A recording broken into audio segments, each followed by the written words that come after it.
अब बात करते हैं, मेन लूप सबसे लास्ट में रहेगा। अब बात करते हैं नए एक और विजेट की, right, and that is radio button. So radio button किस तरह के होते हैं, जैसे आपने नोटिस किया होगा 2 ऑप्शंस मिलेंगे आपको सर्कुलर, उसमें से एक चूज़ करने के लिए एक टाइम पे, या तो मेल या फीमेल, है ना, या तो डे एंड नाइट। आपके पास मल्टीपल चॉइस क्वेश्चन है जिसमें से एक ही आंसर सही है, तो उसमें 4 ऑप्शन में से एक चूज़ करना है। जैसे सपोज़ करो 4 कंट्री हैं, उनमें से आपको एक चूज़ करना हो, तो ऐसे बहुत सारे ऑप्शन आपको देखने को मिलते हैं, जो सर्कुलर ऑप्शन में से एक एक चूज़ करना होता है। That is called as radio button. Cool. तो जो टिक मार्क करने वाले होते हैं वो चेक बॉक्स होते हैं। तो चेक बॉक्स और रेडियो बटन दोनों को स्टडी कर लेते हैं। तो रेडियो बटन के लिए R1 is equal to radio button with in bracket top comma text. पहला रेडियो बटन किस नाम से होना चाहिए, suppose male, and similarly copy paste female, और इसको बोल देते हैं हम लोग R2। दोनों को प्लेस कर लेते हैं। R1 dot place x is equal to 10, y is equal to 10, then R2 is equal to, so R2 dot place within bracket x तो 10 पे, और y थोड़ा नीचे ले लेते हैं, ऊपर नीचे इसे सामने ले लेते हैं, काम करते हैं, इसको ले लेते हैं यहाँ पे 50 पे, और y को थोड़ा सेम लोकेशन पे लेके चलते हैं। सेव किया मैंने। एक और नया प्रोग्राम बना लेते हैं, डे 12 डॉट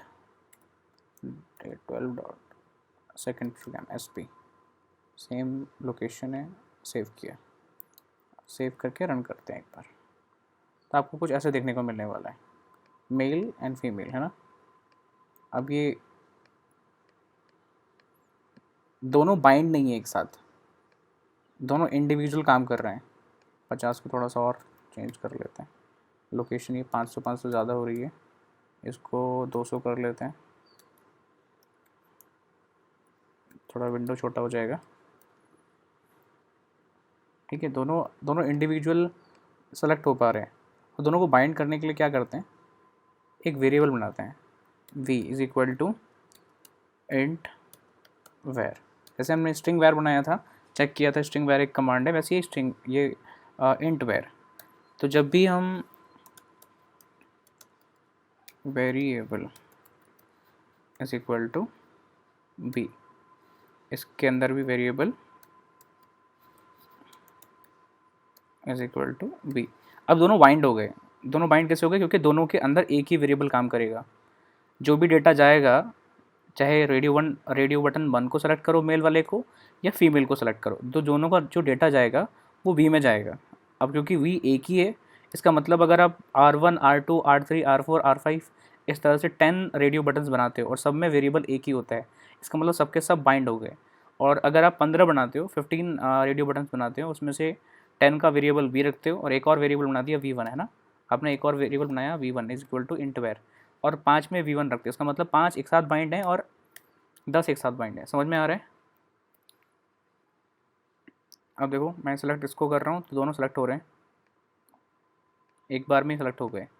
अब इसके लिए आपको अलग अलग वैल्यूज़ रखनी है, तो वैल्यू इज इक्वल टू 1 और वैल्यू इज इक्वल टू 2। जब इसको सेलेक्ट करोगे तो ये वैल्यू 1 होनी चाहिए, और जब इसको सेलेक्ट करोगे तो वैल्यू 2 होनी चाहिए। मैंने सेम पुट किया, एंटर किया, इसको सेलेक्ट किया तो 1, इसको सेलेक्ट किया तो 2।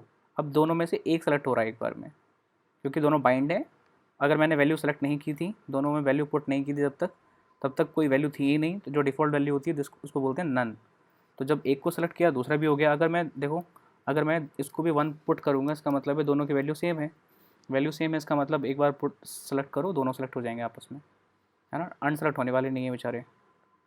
कोई दिक्कत है किसी को, आ रहा है समझ में। ओके, सो अब इसको हम कर देते हैं B2। अब बात ये है कि हम चाहते हैं जब भी जो भी रेडियो बटन आपने सेलेक्ट किया हो ना, एक फंक्शन बनाते हैं def button check, P check, है ना। हमें ये नहीं पता कि यूज़र ने कौन सा सेलेक्ट किया होगा, और जब भी हम बटन प्रेस करें, इस बटन को प्रेस करते ही एक लेबल में वो ऑप्शन पता चल जाए कि रेडियो बटन 1 सेलेक्टेड है या 2 सेलेक्टेड है। ठीक, कोई प्रॉब्लम किसी को? मेल सेलेक्टेड है या फीमेल सेलेक्टेड है? Top comma text is check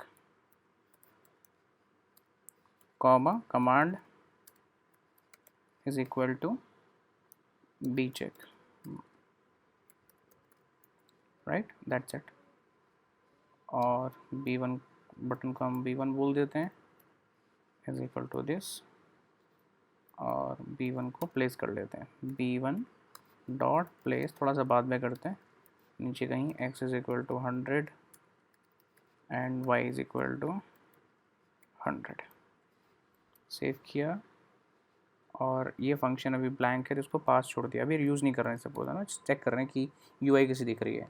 UI ठीक दिख रही है। अभी हम इसको क्लिक करेंगे तो इसमें से जो सेलेक्टेड होगा उसका डेटा मुझे कहीं मिल जाएगा। ठीक, जब मिल जाएगा तो एक लेबल चाहिए होगा डिस्प्ले करने के लिए, तो मैं यहाँ ले लेता हूँ लेबल टॉप कॉमा टेक्स्ट। तो टेक्स्ट में क्या लिखें? मैं लिखना चाहता हूँ कौन सा रेडियो 1 सेलेक्टेड है, तो radio button plus str with in bracket b plus selected. ठीक है, radio button this is selected. अब प्रॉब्लम ये है कि ये डेटा आएगा कहाँ से, ये v कहाँ से आएगा? v तो अभी इंट वेर है। इसको थोड़ा ऊपर ले लेते हैं फंक्शन से। ये तो इंट वेर है, ये तो केवल एक वेरिएबल टाइप है, लिया थोड़ी ना डेटा। तो क्या करते हैं, डेटा को ले लेते हैं g के अंदर, g is equal to V dot get. ये स्टेटस बताएगा इस वेरिएबल का, तो इस g को यहाँ पर प्लेस कर लेते हैं। इससे क्या फ़ायदा हुआ? जब भी आप बटन प्रेस करोगे, ये बी चेक नाम का बटन फंक्शन एग्जीक्यूट करेगा, और बी चेक बटन के फंक्शन के अंदर पहले चेक किया कि जो बी वेरिएबल है उसका डेटा क्या है, उसके अंदर अवेलेबिलिटी क्या है।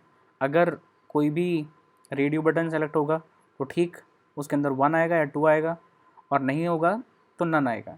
तो जो भी जी के अंदर होगा वो रेडियो बटन यहाँ वो वैल्यू आके हमें पता चल जाएगा, राइट। और इसको लेबल को प्लेस कहाँ करना है, dot place with in bracket x is equal to suppose let us talk x with 10 and y with suppose 15 is equal to 15। कहीं पे पुट कर दिया अपन ने। रन करते हैं। अगर चेक पे क्लिक किया तो रेडियो बटन 0 इज सेलेक्टेड, नहीं कोई भी सेलेक्ट नहीं हुआ है।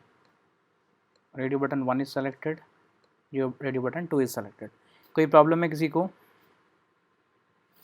No sir. अगर मैं आपको कोई फॉर्म बनाने के लिए बोलूँगा तो फॉर्म बना पाएंगे ना आप, जिसमें रेडियो बटन हो, जिसमें एंट्री बॉक्स हो, जिसमें आप बताएं कि may be enter your name, enter your mobile number, और उस मोबाइल नंबर पे भी चेक करो कि वो मोबाइल नंबर का जो लेंथ है वो 10 डिजिट का है कि नहीं है, वो डिजिट है कि नहीं है। उस मोबाइल नंबर में स्टार्टिंग की जो पहली डिजिट है वो या तो 9 होनी चाहिए, 8 होनी चाहिए, 7 होनी चाहिए, 6 होनी चाहिए, 6 से नीचे नहीं होनी चाहिए, 6 7 8 9 में भी हो, ठीक।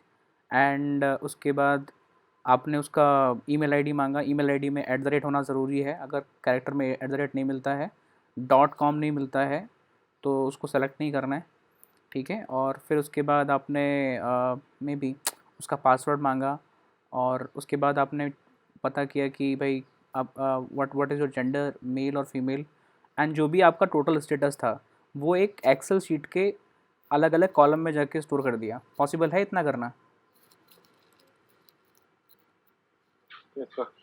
है ना। सो जो भी हमने अब तक पढ़ा है वो सब चीज़ें यूज़ में आ पाएंगी। तो एक बार थोड़ा और आगे बढ़ते हैं, थोड़े एक दो बटन्स और एक दो विजेट्स और सीखते हैं। जब भी सीख जाएंगे तो अपन एक साइन अप पेज बनाने की कोशिश करेंगे, ठीक है।